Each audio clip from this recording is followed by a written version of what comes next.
Hello বন্ধুরা, এই দেখো ৫ টাকার সাবু দিয়ে আমি কেমন সাবুর পাঁপড় বানিয়েছি। দেখো ৫ টাকার সাবু আর কতগুলি পাঁপড় হয়েছে। দেখো পাঁপড়গুলি আমি গোল গোল করে দিয়ে নিয়েছি, দেখতে পাচ্ছ। এই দেখো রোদের মধ্যে দিয়ে রেখেছি, খানিকক্ষণ রোদ পেলে শুকিয়ে যাবে। তৈরি করার সময় ভিডিওটা করা হয়নি, আর এখন আমি এটাকে ভিডিওটা করে দিলাম।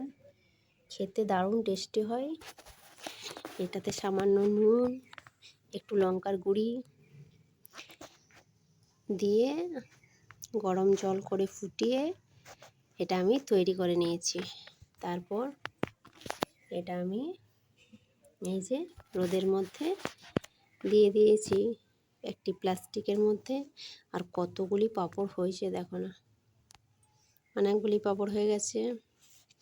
এরপর শুধু মুখেও খাওয়া যাবে, আবার এটা ভাতের সাথেও খাওয়া যাবে। দেখছো, আর খেতে দারুণ টেস্টি। এই খাওয়ানোর ভিডিওটা বাড়িতে করব।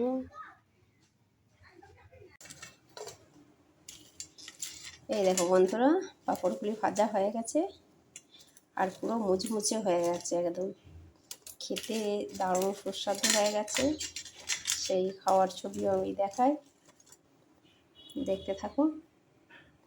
পাঁপড়গুলো মুচমুচ করে কেমন হয়েছে খেতে? দারুণ হয়েছে, অপূর্ব হয়েছে। হ্যাঁ, মুখে নিলেই মিলিয়ে যাচ্ছে। মুখে নিলেই মিলিয়ে যাচ্ছে। তাহলে ভালো হয়েছে।